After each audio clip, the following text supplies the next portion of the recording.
ilang segundo pa lamang ang nakalilipas mula nga na magkaroon ng pagkakataon ng ating grupo na makapanayam si Attorney Jimmy Bondoc na isa sa legal counsels ni Senator Bato de la Rosa matapos nga umugong yung mga ulat na nakalabas daw si Senator Bato de la Rosa around 3 a.m. ng madaling araw.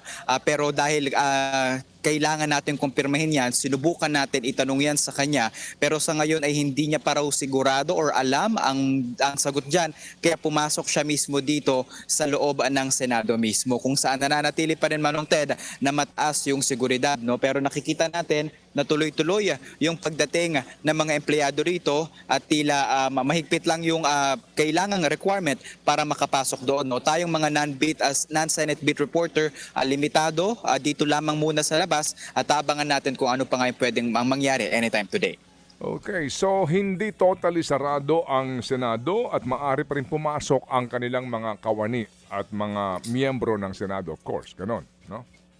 Tama, Manong Ted, no? Kung kumpirmado nga na magkakaroon pa rin ng trabaho or pasok dito sa Senado matapos yung putukan kagabi, no? Work as usual, kailangan lamang talaga, no, sumunod doon sa heightened security, kailangan may ID at diretso doon sa kanilang mga opisina, habang Manong Ted, yung bahagi naman na kung saan nagkaputukan kahapon ay patuloy na nakakordon doon sa ikalawang palapag dito sa Senado. At pakiulit lamang, please, Arles, si Senator Bato, ano ang kumpirmasyon?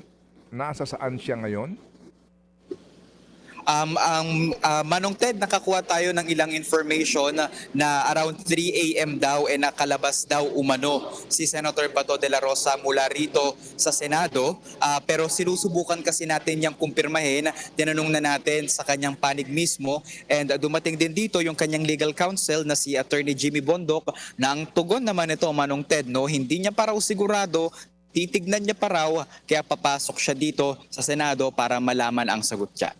Okay, sige. So thank you. Wala naman siguro ngayong committee hearing, no? Ang balita because nga of the reorganization ng mga komite in the Senate. Sa labas ba, kumusta yung mga supporters? Either pro or anti? Nagsibalikan ba sila? Sa ngayon, Manong Ted, halos magkakaparehas pa rin na mukha yung nandun. Iilan pa lamang sila, wala pang programa na malakas tayo naririnig, no? Wala pang mga hiyawan, pero asahan natin na mga 10 a.m. onwards, mga tanghali, baka magkaroon muli sila, no, ng mga panawagan at mga programa dito mismo sa labas ng Senado. Magkakaparehas ang mukha, yun ang report. Hindi kasi niya. ilang araw na siguro Arles. si Arles, kaya kabisado na niya. Magkakaparehas daw Oo. yung mukha. Ayoko nang tanongin kung ano yung... Anyway, sige. So Arles, aantabay kami ha, kasi we're trying to reach itong NCRPO. Sino ba ang ground commander dyan sa labas? Kasi si Senator Tito Sen, sa akin naman, valid yung kanyang complaint na siya pinagbabato, and then mabuti kamot, walang nagtangka pa ng ano naman pong... Pero kasi self-drive lang yung mama eh. Ito lang ho, senador, walang bodyguard, walang driver, di ba? Nakita niya, I'm sure kinabahan siya rin doon. So, who's in charge? No? Diyan, sinong ground commander dyan outside na the Senate building?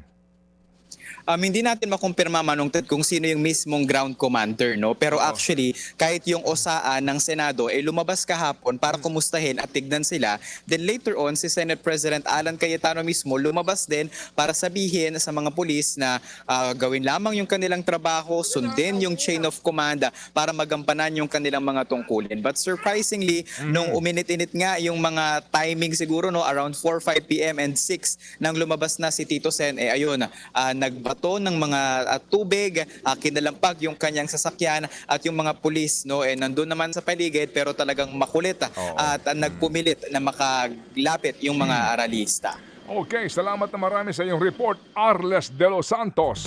Mga kapatid, patuloy po kayong tumutok sa 105.9 True FM para sa totoong balita, impormasyon, music and entertainment. Mag-subscribe sa aming YouTube channel at podcast at sundan nyo kami sa Facebook, Instagram, X at TikTok sa True Network PH. Bisitahin din po ang aming official website, truefm.ph. At panoorin din kami sa True TV Signal, Channel 19. Kami po ang 105.9 True FM, Laging true sa'yo, kapatid.